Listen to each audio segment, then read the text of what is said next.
Good morning बच्चों हम लोग हिंदी व्याकरण के अंतर्गत उपसर्ग नामक पाठ का अध्ययन कर रहे थे बच्चों, जिसके अंतर्गत हम लोगों ने यहाँ तक पढ़ा कि उपसर्ग किसे कहते हैं, उपसर्ग कितने प्रकार के होते हैं। तो बच्चों इसके पहले हम लोगों ने पढ़ा था कि संस्कृत के उपसर्ग। बच्चों आज हम पढ़ेंगे हिंदी के उपसर्ग कि हिंदी में कौन कौन से उपसर्ग हिंदी के होते हैं। जैसे देखिए यहाँ पर मैंने लिखा है, ये सारे हिंदी के उपसर्ग हैं, उनके अर्थ हैं और उसके साथ साथ इन उपसर्गों से बने कुछ यहाँ पे शब्द दिए गए हैं। तो बच्चों आइए देखते हैं। देखिए अध मतलब होता है आधा, और इस अध का अर्थ होता है क्या बच्चों, आधा। और आधा से देखिए कई शब्द बना है, अधमरा, अध कचरा, अध पका, अध जला और अध खिला। यानी कि अध मतलब आधा होता है। तो यहाँ पे देखिए अधमरा पूरी तरह से मरा नहीं, अधमरा यानी कि आधा मरा हुआ है, इसलिए अधमरा ये शब्द है। अध कचरा यानी कि पूरा कचरा नहीं हुआ है, अध कचरा है वो। अध पका यानी कि आधा पका हुआ है। अध जला यानी कि आधा जला हुआ है। और अध खिला यानी कि आधा खिला हुआ है। तो बच्चों इस तरह से अध उपसर्ग से इतने सारे शब्द बनते हैं। आइए आगे देखते हैं। अन मतलब होता है बच्चों किसी भी चीज का अभाव या निषेध। तो देखिए इनसे बने शब्द हैं अनहोनी, अनपढ़, अथाह, अनजान, अनंत और अमोल। तो बच्चों इस तरह से ये अन उपसर्ग से बने हुए शब्द हैं। आगे देखते हैं। उन मतलब एक कम। उन मतलब होता है बच्चों मतलब एक कम। जैसे देखिए 19, तो 20 में एक कम यानी कि 19। यहाँ पे है 19, 49, उन देखिए यहाँ पे लगा 49 हो गया, 59, 29, 69 यानी कि एक कम। यहाँ पे देखिए 49 यानी कि 50 में एक कम, 59 यानी कि 60 में एक कम। इसी तरह से बाकी शब्द हैं। आगे देखते बच्चों। आओ उपसर्ग का मतलब होता है, इसका अर्थ है हीनता या निषेध के अर्थ में। तो देखिए अवगुण यानी कि उसके अंदर कोई गुण नहीं है। अवगुण, आघट, आढ़र, आघड़ और अवसर। तो इस तरह से बच्चों अ उपसर्ग से इतने सारे शब्द हैं, जैसे अवगुण, आघट, आढ़र, आघड़ और अवसर। तो बच्चों आगे देखते हैं। स उपसर्ग से बने। स मतलब होता है बच्चों साथ या फिर श्रेष्ठ। कोई भी श्रेष्ठ होता है तो उसे बोलते हैं स उपसर्ग लगा होता है उसमें। जैसे सपूत मतलब अच्छा पुत, सजग, सरस, सगोत्र और सरस। यहाँ पे ध्यान देखिए बच्चों, साथ और श्रेष्ठ के अर्थ में लिया गया है, यानी कि सपूत है, सजग है, सरस है, सगोत्र है और सरस है। तो इस तरह से ये उपसर्ग स के उपसर्ग हैं। आगे देखते बच्चों। दू उपसर्ग बच्चों देखिए, दू का अर्थ है दो, बुरा और हीन। यहाँ पे देखिए इनसे बने शब्द हैं दुबला, दुकाल, दुबारा और दुपट्टा। तो बच्चों ये सारे दू उपसर्ग से बने शब्द हैं। जैसे दुबला यानी कि हीन के अर्थ में, यानी कि वह मोटा नहीं है, दुबला है, हीनता के अर्थ में। दुकाल, दुबारा, दुपट्टा ये सारे जो है दू उपसर्ग से बने शब्द हैं। आगे देखते हैं बच्चों। कु उपसर्ग। कु मतलब होता है बच्चों बुरा या फिर नीच। जैसे कुपंथ यानी कि पंथ पे नहीं चल रहा है, सही है, वो कुपंथ पे चल रहा है। कुपंथ का है वो। कुकर्म यानी कि वो कुकर्म में काम कर रहा है, यानी गलत काम कर रहा है। कुमति यानी कि बुरे मति वाला। कुदिन बुरा दिन। कुप्रथा यानी कि जो प्रथा चली आ रही है। कुनाम।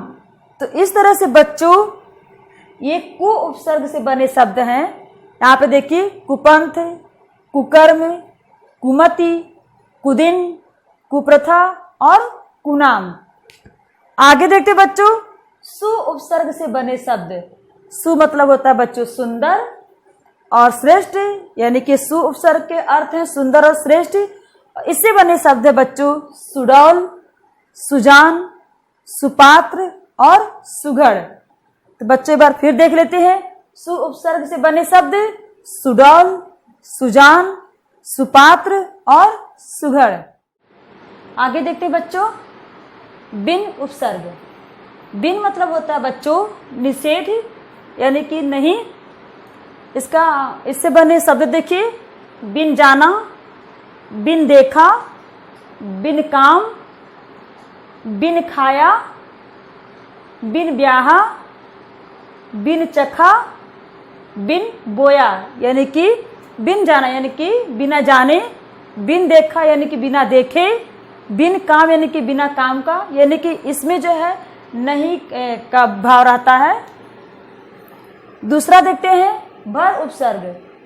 भर मत का उपसर्ग का अर्थ बच्चों पूरा या ठीक, और इनसे बने शब्द हैं भरपेट, भरकस, भरदिन, भरपूर, भरदम और भरदम। यानी कि यहाँ पे देखिए बच्चों भर उपसर्ग का यानी कि पूरा यानी कि ठीक, जैसे कि भरपेट यानी कि पेट भरकर, भरकस यानी कि पूरा प्रयत्न किया, भर दिन, भरपूर, भरदम यानी कि इस तरह से भर उपसर्ग का से बने ये सारे शब्द हैं। आगे देखते बच्चों क उपसर्ग।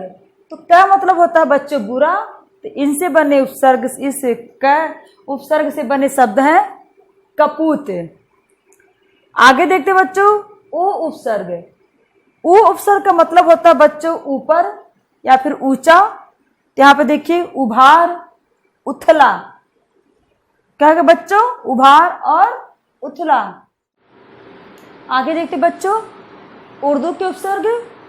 यहाँ पे देखिए उर्दू के उपसर्ग में कम ये उपसर्ग है, जिसका अर्थ होता है थोड़ा या हीन, और इनसे बने शब्द हैं कमजोर, कमसिन, कम अक्ल, कम वक्त। यहाँ पे देखिए बच्चों कम मतलब थोड़ा यानी कि हीन, उस कम यानी कि कम है उसके अंदर किसी भी चीज की, तो वह कमजोर है, वह कमसिन है, वह कम अक्ल है और वह कम वक्त है। आगे देखते हैं खुश उपसर्ग। खुश यानी कि बच्चों अच्छा। तो यहाँ पे देखिए इस खुश उपसर्ग से बने शब्द हैं खुश नसीब, खुशहाल, खुश मिजाज, खुशबू। यहाँ बच्चों एक बार फिर देख लीजिए खुश नसीब, खुशहाल, खुश मिजाज और खुशबू। आगे देखते बच्चों गैर उपसर्ग। गैर मतलब होता है बिना, यानी कि गैर उपसर्ग का अर्थ है बिना। तो देखिए गैर हाजिर, गैर कानूनी, गैर मुमकिन और गैर जिम्मेदार।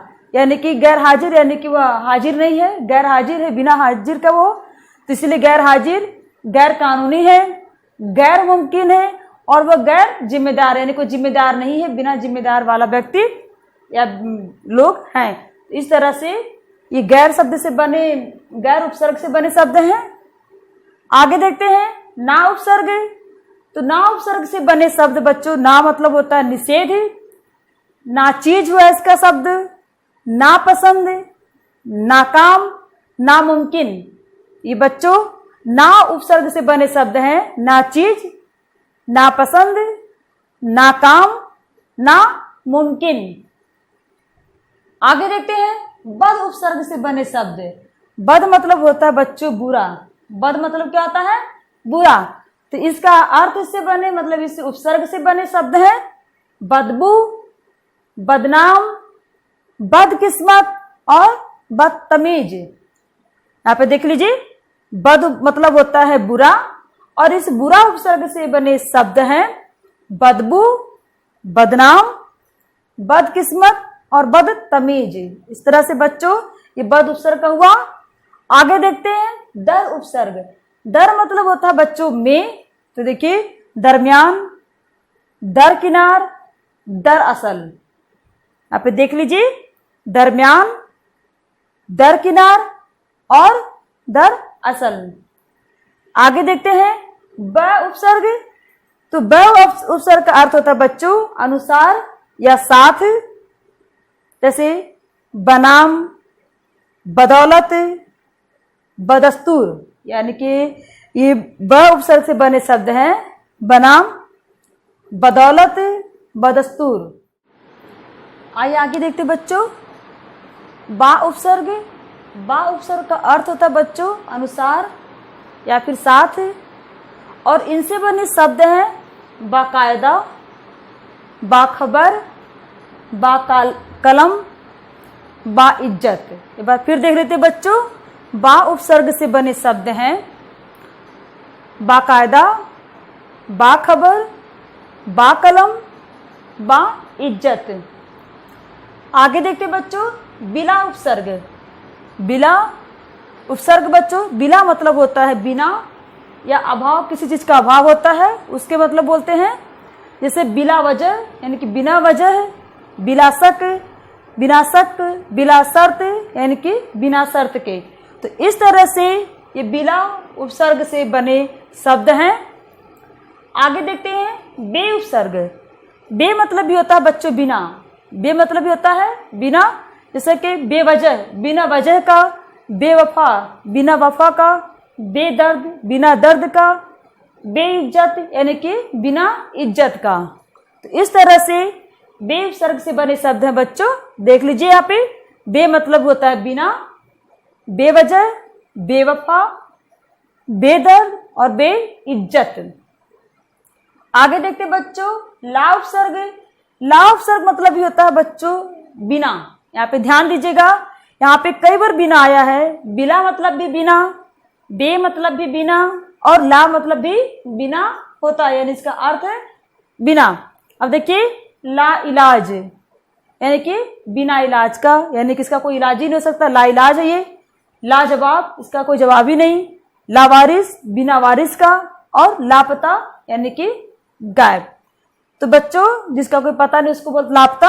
यहाँ पे देखिए ये ला उपसर्ग से बने शब्द हैं ला इलाज, लाजवाब, लावारिस और लापता।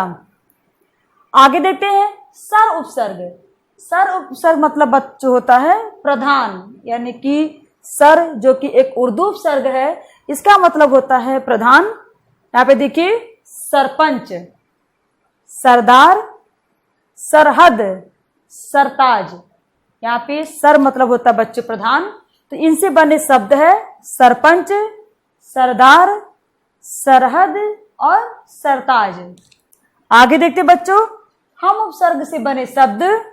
तो हम मतलब होता है बच्चों समान या फिर साथ। तो इनसे बने शब्द हैं हमराज, हम सफर, हम उम्र और हमदम।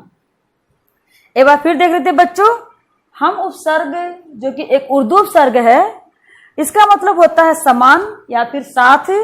और इनसे बने शब्द है हमराज, हम सफर, हम उम्र और हमदम। आगे देखते बच्चों हर उपसर्ग। हर मतलब होता है बच्चों प्रत्येक। हर मतलब क्या होता है, इनकी हर उपसर्ग का अर्थ क्या है प्रत्येक, यानी कि हर रोज, हर दिल, हर पल, हर एक। इसका अर्थ बार फिर देख लेते बच्चों हर उपसर्ग का मतलब होता है प्रत्येक, यानी कि हर रोज यानी कि हर दिन, हर दिल यानी कि हर दिल यानी कि हर मतलब हर दिल में, हर पल यानी कि प्रत्येक पल, हर एक यानी कि हर एक के बारे में बात हो रही है यहाँ पे। बच्चों इस तरह से आप लोग के उर्दू उपसर्ग समाप्त हुआ। आइए बच्चों अब आगे देखते हैं अंग्रेजी के उपसर्ग। बच्चों अभी हम लोगों ने संस्कृत के उपसर्ग पढ़े, उर्दू के उपसर्ग पढ़े, और अब आइए देखते हैं हम लोग हिंदी के उपसर्ग भी हम लोगों ने पढ़ा है। अब आइए देखते हैं अंग्रेजी के उपसर्ग। बच्चों अंग्रेजी में बहुत कम उपसर्ग हैं। आइए देखते हैं कि कौन कौन से उपसर्ग हैं। जैसे देखते हैं डिप्टी। डिप्टी एक उपसर्ग है बच्चों जिसका अर्थ होता है सहायक। डिप्टी क्या बच्चों एक उपसर्ग है जिसका अर्थ होता है सहायक। जैसे देखिए इनसे बने शब्द हैं डिप्टी मिनिस्टर, डिप्टी कलेक्टर। ठीक है, अब आगे देखते हैं सब उपसर्ग। सब बच्चों एक उपसर्ग है जो अंग्रेजी उपसर्ग है और इसका अर्थ है अधीन। सब का अर्थ क्या है? अधीन। और इनसे बने शब्द है सब इंस्पेक्टर और सब रजिस्ट्रार। कौन कौन शब्द बच्चों? सब इंस्पेक्टर और सब रजिस्ट्रार। आगे देखते बच्चों वाइस। वाइस एक उपसर्ग है बच्चों। हाँ, इसका अर्थ होता है उप और इनसे बने शब्द हैं वाइस चांसलर, वाइस प्रिंसिपल। कौन कौन शब्द है बच्चों? वाइस चांसलर और वाइस प्रिंसिपल। बच्चों हमने आपसे कहा था कि कुछ संस्कृत के अव्यय होते हैं जिनका हम उपसर्ग के समान प्रयोग करते हैं। जैसे यहाँ पे देखिए, ये सारे संस्कृत के अव्यय शब्द हैं, लेकिन इन अव्यय शब्दों का हम प्रयोग करते हैं उपसर्ग के समान। जैसे देखिए अंत है, तो अंत उपसर्ग से बने बच्चों बहुत सारे शब्द हैं। अंतर्राष्ट्रीय, अंतःकरण, अंतर्ध्यान। तो इस तरह से बहुत सारे शब्द हैं जो अंत उपसर्ग से मिलकर के बने हैं। अ उपसर्ग से बच्चों, आ चूंकि एक अव्यय शब्द है, लेकिन इनका हम उपसर्ग, इस उपसर्ग का हम लोग इस अव्यय का उपसर्ग का लो हम लोग उपसर्ग के समान प्रयोग करते हैं। जैसे देखिए अ से असाध्य, अहिंसा। तो इस तरह से अ एक अव्यय है, लेकिन हम इसका उपसर्गों के समान के भांति इसका हम प्रयोग करते हैं। अधः मतलब बच्चों, अधः मतलब होता है, इसका भी देखिए ये भी एक अव्यय है, लेकिन इसका हम लोग जो है उपसर्ग के समान प्रयोग करते हैं। जैसे अधपतन, अधोगति, अधमरा। तो इस तरह से होता है। आगे देखिए बच्चों चिर उपसर्ग, सॉरी चिर अव्यय। अभी हम लोग अव्यय शब्द के बारे में पढ़ रहे हैं कि वे अव्यय शब्द बच्चों जिनका हम लोग उपसर्गों के समान प्रयोग करते हैं। तो चिर जो है यहाँ पे एक अव्यय है, लेकिन इस चिर का हम जब लोग उपसर्ग के समान प्रयोग करते हैं तो चिरकालीन, चिरजीवी, ये सारे शब्द हैं जिनका हम लोग चिर जो है अव्यय का हम उपसर्गों के भांति प्रयोग करते हैं। न भी उपसर्ग है बच्चों, न का भी प्रयोग जो अव्यय है जिनका प्रयोग हम उपसर्ग के भांति करते हैं। जैसे न मतलब नास्ति, इस तरह से हम प्रयोग करते हैं। सम उपसर्ग सम अव्यय है, इसका भी हम उपसर्ग के भांति प्रयोग करते हैं, जैसे समकोर। तो बच्चों ये सारे शब्द जो अव्यय हैं इनका हम लोग उपसर्गों के भांति प्रयोग करते हैं। ऐसे और भी बहुत सारे शब्द होंगे, आप लोग इन शब्दों को ढूंढिएगा और उसका देखिएगा कि क्या उपसर्ग के बाद उसका प्रयोग हुआ है। तो आप लोग उसको भी एक आपका होमवर्क है कि आप उसको कॉपी में लिख लीजिएगा।